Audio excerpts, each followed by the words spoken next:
Hello everybody and welcome to Filthy Casuals EDH. This is PDX Gamer coming to you today with a deck tech for Selvala, Heart of the Wilds. Now, Selvala is a wonderful commander. I've been having a lot of discussions lately with folks about what is the best mono green commander. Most people tend to say Omnath, Locus of Mana. I disagree. Omnath's a great card, but if you've never played with Selvala Heart of the Wilds, I would encourage you to take a look at her. Selvala Heart of the Wilds is printed in Conspiracy Take the Ground, fairly new card, and I just think a lot of people haven't seen her yet. But give her a try. I think you're going to like it. So let's take a look at it a little bit closer. Selvala Heart of the Wilds is 1 and 2 green for a 2/3 legendary creature Elf Scout. Now that 2/3 does come into play here in just a moment, and you'll see why as we get into the card. Now let's take a look at her abilities. Her first ability, whenever another creature enters the battlefield, its controller may draw a card if its power is greater than each other creature's power. She has built-in card draw right on the card in mono green. That's pretty great. Now this is a global effect, so your opponents could potentially take advantage of this as well. However, we're going to build the deck so that it is highly unlikely that anyone other than us will be able to take advantage of this on a regular basis. So we're going to be able to use this to get us some good card advantage. Now, the next thing she does is she ramps us. For a green and tap, add X mana in any combination of colors to your mana pool where X is the greatest power among creatures you control. Built-in ramp, and can be potentially be big-time ramp right here on the card. Now, her being a 2/3 is very important because basically the turn after she comes in, she can already ramp you by a mana. She can tap for 2 mana herself. So by investing in green and tapping her, you're already producing 1 extra. So that's great. Early game ramp built right into your commander. A very, very cheap casting cost at 3 converted mana cost makes for a really good commander. So let's dive into the deck and take a look at some of the things we're going to be doing. Now our main strategy, ramp, ramp, ramp. We are going to be ramping like crazy, generating a ton of mana. We're going to use that mana to play some great big creatures. We're also going to be casting some great big X spells, some of which are creatures themselves. And the end result will be that we will try to overwhelm our opponents with our huge creatures and our card draw that we have built into our commander. So let's start off by taking a look at our creatures. And I'm going to breeze through the creatures fairly quickly, and we'll get into them a little bit more in a little bit more depth as we talk about some of the specifics of the deck. And we're going to start off on the low end of the curve. Okay, 1-drop Elvenwald Tracker. Let's use our creatures for removal. Sacker Tribe Elder for 1 and a green. Let's just go and get a basic forest, put it on the battlefield. Yavimaya Elder for 1 and 2 green. Let's just go and get a couple of basic lands to put in our hand, and potentially let's just draw a card as well. Eternal Witness at 1 and 2 green, and as the battlefield, let's just recur a card from our graveyard to our hand. Reclamation Sage at 2 and a green destroys an artifact or an enchantment. For 2 and a green, Mana Gorger Hydra starts off with a 1/1 trampler, but every time a player casts a spell, you put a +1/+1 counter on it, so it gets big very quickly. Pelucranos World Eater, 2 and 2 green for a 5/5 legendary creature Hydra with Monstrous X for XX in green. So a big creature, it helps us in generating big mana and can be used as a board wipe. We'll talk about more of that later. Silklash Spider for 3 and 2 green, 2/7 reach Spider helps us to defend against flyers, which we're kind of weak against. Also can help us to take out flyers as well. Colonian Hydra at 3 and 2 green is a trampler, enters the battlefield with 4+1/+1 counters on it, and every time it attacks, it doubles the number of counters on every single creature that you have. Garruk's Pack Leader for 4 and a green draws his card. Thunderfoot Baloth and Pathbreaker Abax are both in here as for their overrun effect. A Green Warden Morass is here to help us to recur cards. We get to potentially get 2 cards from our graveyard back to our hand. Conduit of Ruin, the 6-drop spot for 6 colorless. 5/5 Eldrazi that lets you search up your library for a colorless creature card with command cost 7 or greater. Reveal it, put it into your hand, put it onto your library on top of it. And then also ramps us by 2 on our first creature every turn. Hydra Brewmaster, 7/7 Hydra with Monstrous X that lets us put a whole bunch of Hydras onto the battlefield when we monstrous it. At the 7-drop slots, we have Siege Behemoth. Gives everybody Uber Trample. Whenever it's attacking, any creature that you're attacking with can deal its damage directly to the player if you so choose, as if it were not blocked. Terracodon comes in and destroys up to 3 target non-creature permanents and gives them some relevance instead. Woodfall Primus comes in and gives us destroying 1 non-creature permanent. Has Persist, so it'll come back and do it again. Artisan of Kozilek gives us a big body with some recursion and Annihilator 2. Ulamog, the Senseless Hunger, when we cast it, we can exile a couple of permanents, and it also mills people into for 20 cards every time it attacks, and it mills it into exile instead of the graveyard, as well as being indestructible. For 10, we have Kozilek, Great Distortion, that draws us cards if we have less than 7 in our hand. We can also discard cards to counter spells. World Spire Worms, 8 and 3 green for a 15/15 trampler, and when it dies, you put 3 5/5 green worms onto the battlefield. And instead of it going to the graveyard, it shuffles back into your library. It That Betrays, a 12-drop Eldrazi with Annihilator 2, and whenever an opponent sacrifices a non-token permanent, you get to put that card back onto the battlefield under your control. And then we have Emrakul, the Promised End, 13-drop for 13/13 legendary creature Eldrazi. It can cost less depending on what you have in your graveyard. It has flying, trample, protection from instants, and it allows you to Mindslaver an opponent when you cast it. Okay, let's move on and take a look at our big X creature spells that we have, starting with Mistcutter Hydra. Now, all of these come in with X +1/+1 counters on them, and they're 0/0s to start off with. Mistcutter Hydra is X and a green, can't be countered, has protection from blue and haste. Protean Hydra, if damage will be dealt to it, you remove that many counters from it instead, and then at the next end step, you put 2 counters back on it for every 1 you removed. Ivy Elemental for X and a green is just a very basic, comes in with X counters on it. Vastwood Hydra is X and 2 green, and when it dies, you can redistribute the counters amongst any number of creatures you control. Primordial Hydra, at the beginning of your upkeep, you double the number of counters on it. It's X and 2 green, and if it has 10 or more, it has trample. Genesis Hydra, X and 2 green. Whenever you cast it, you get to look at the top X cards of your library and put a permanent, non-land permanent with converted mana cost X or less directly onto the battlefield. Hooded Hydra can be played as a morph and turn face up with 5 counters, or X and 2 green for X counters. And when it dies, you put a 1/1 green snake creature token onto the battlefield for each +1/+1 counter. So it gives us a little bit of wrath insurance. Lifeblood Hydra is very similar, X and 3 green. This time, though, when it dies, you gain life and draw cards equal to its power. And then we have Hangerback Walker. For XX, you get a 0/0 that comes in with X counters on it. And when it dies, you put a 1/1 Thopter, colorless Thopter with flying on the battlefield for each counter on it. And you can pay 1 and tap it to add a counter on it as well. Okay, let's move on and take a look at our sorceries. And the first couple here are going to be sorceries that actually create creatures. First is Worm Calling, and it's a huge star of this deck. Love this card. For X and a green, you get a sorcery where you put an XX green worm creature token into play, and has buyback for 2 and a green. We can go infinite with our mana in this deck, so with this card, we can put an infinite number of infinitely large worms directly onto the battlefield and constantly buy back the Worm Calling back to our hand. Gelatinous Genesis, you don't get to return the card to your hand, but it has, for XX and green, you put XX green creature ooze tokens onto the battlefield. So again, if you have infinite mana, you can put an infinite number of infinitely large ooze tokens. Genesis Wave for X and 3 green. Let's just look at the top X cards to put any number of non-land permanents with converted mana cost X or less onto the battlefield, and the rest into our graveyard. We'll talk a minute about how we can use this to put our entire deck onto the battlefield. Animus Awakening, we can do the same thing but with lands, and if we have Spell Mastery, then we get to untap those lands. More traditional sorceries, we have Kadama's Reach. Ramses gets us a basic land on the battlefield and 1 into our hand. Natural Order lets us sacrifice a green creature to go search our library for any green creature and put it directly on the battlefield. Bramble Crush for 2 and 2 green destroys any non-creature permanent. Primal Command is a modal spell at 3 and 2 green that lets us either gain some life, puts a non-creature permanent on top of its owner's library, can shuffle a graveyard into a library, or lets us tutor up a creature to our hand, whichever we want. And yeah, great card, great modal card. You get to choose any 2 of those. We also have Tooth and Nail for 5 and 2 green. Lets us search our library for any 2 creatures to put them into our hand, or put any 2 creatures from our hand onto the battlefield, or we could pay 2 extra to Entwine to do both.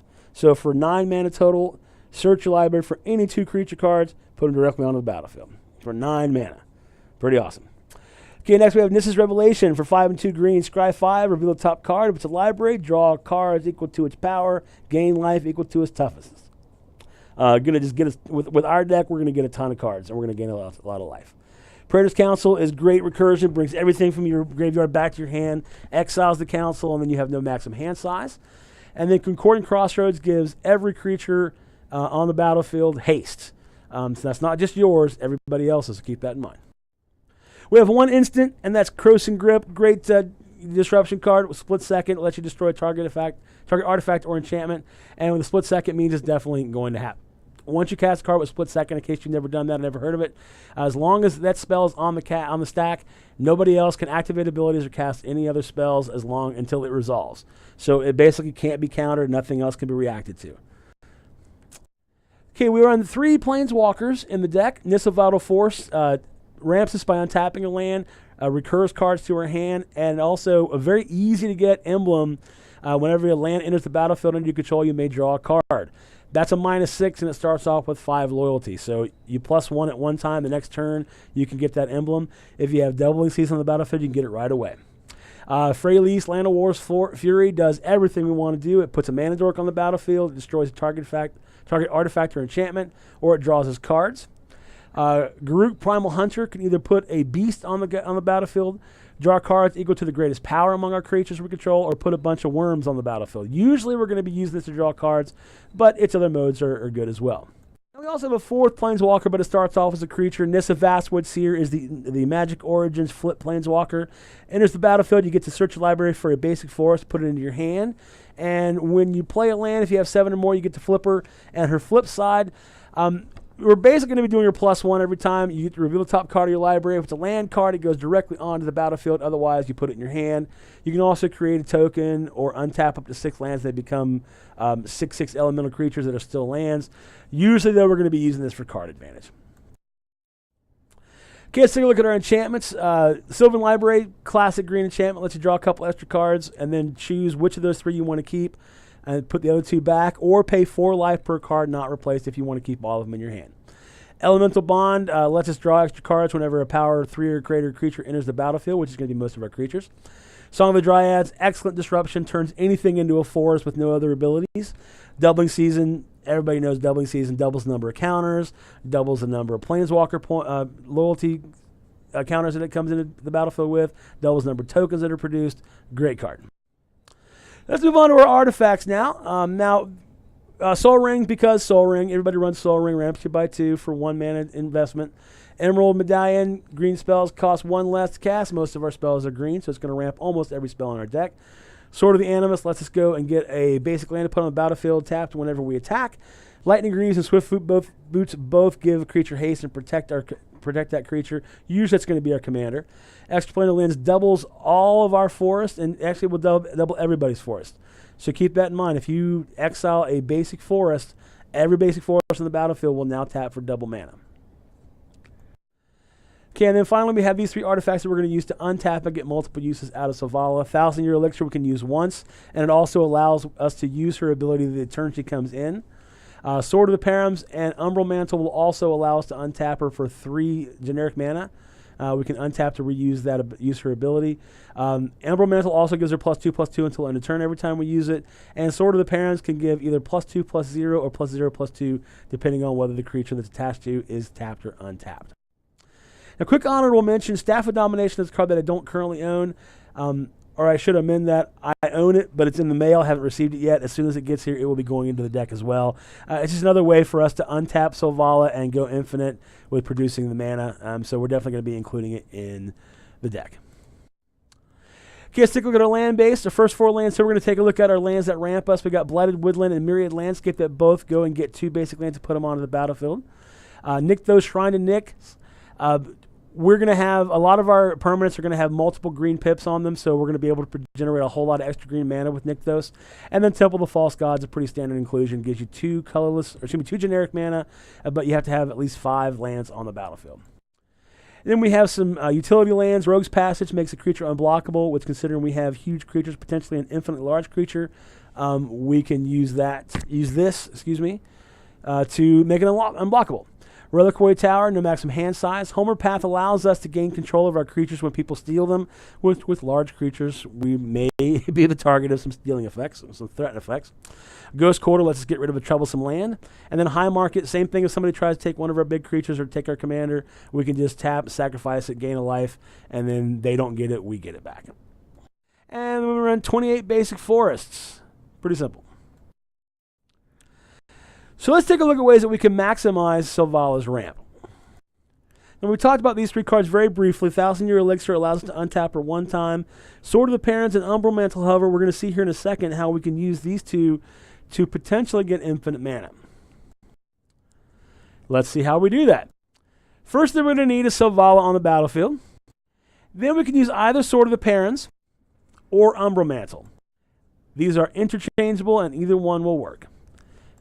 For this example, we're going to use Umbral Mantle. We also need a 5-power creature on the battlefield. Any 5-power creature will do. Now, as a note, if you are using Staff of Domination, which is, again, I don't have it in the deck yet, but it will be, you can do this with this as well, but you need a 6-power creature instead of a 5-power creature. You'll see why in just a moment. And then we're going to need one untapped forest. Start off with, we're going to have Umbral Mantle attached to Selvala, Heart of the Wilds. We'll also have our untapped forest and our 5-power creature. First, we'll tap our forest for a green mana.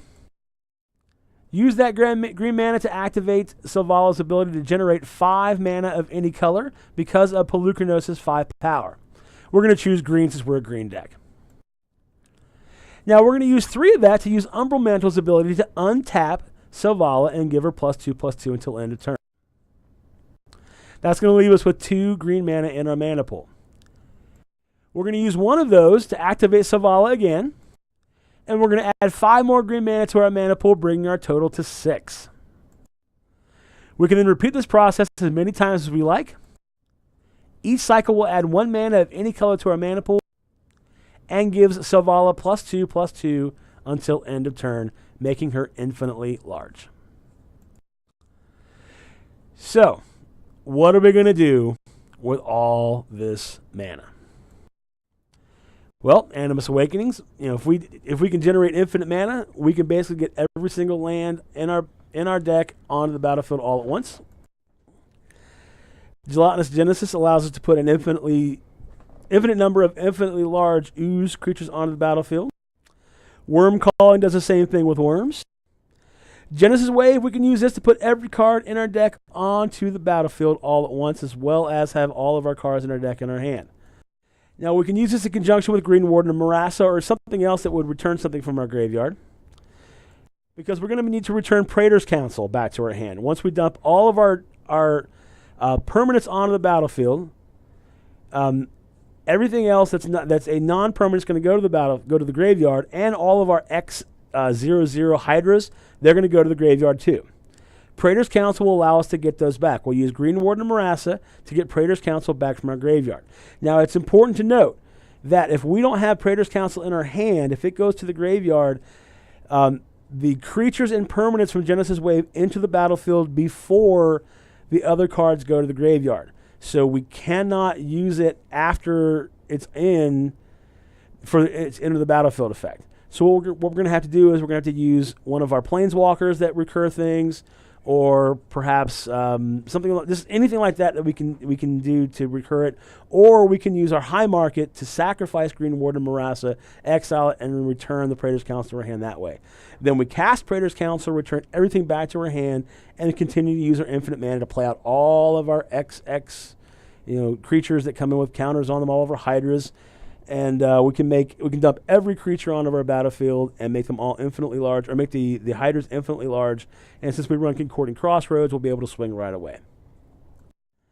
Genesis Hydra does a mini version of this. We can basically cast X being our entire deck, go through and get any non-land permanent with converted mana cost X and put it onto our battlefield and put the rest back into our library. Hydra Brewmaster, if we have that, we can use its monstrous ability to create an infinite number of infinitely large Hydras. Silk Glass Spiders will be able to wipe the board of all flyers. Polukranos we can use to basically have a one-sided board wipe.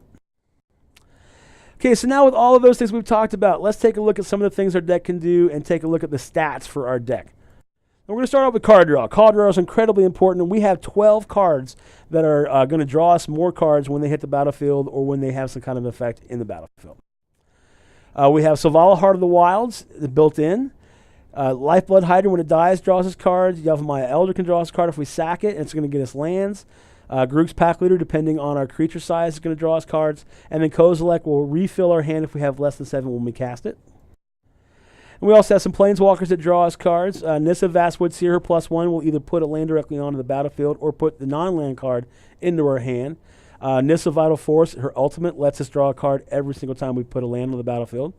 Garruk's -3, we draw cards equal to the greatest power, which is oftentimes is going to be a huge amount of cards. And then Freyalise will let us draw cards depending on how many green creatures we control. We also have Nissa's Revelation, which lets us scry 5 and reveal the card. And if it's a creature card, which we're going to make sure it is, then we're going to draw cards equal to its power and gain life equals to its toughness. Sylvan Library gives us, more often than not, it gives us more selection than anything else. It lets us dig a little deeper and then select the card we want to draw. But if we see 2 cards or 3 cards that we want, we can just pay some life to keep all of them. And then Elemental Bond is basically Garruk's pack leader, but in enchantment form. Okay, next take a look at our tutors and general card advantage cards. We have 6 of those. Starting with Genesis Wave and Genesis Hydra, we've already talked about how we can use those to generate card advantage for us. But then we also have Natural Order, which lets us tutor up any green creature in our deck as long as we can sacrifice a green creature. Primal Command tutors any card to the top of our library, to our hand, any creature. Conduit of Ruin puts any colorless creature with converted mana cost 7 or greater onto the top of our library. And then Tooth and Nail lets us go get 2 creatures and either put them in our hand or onto the battlefield.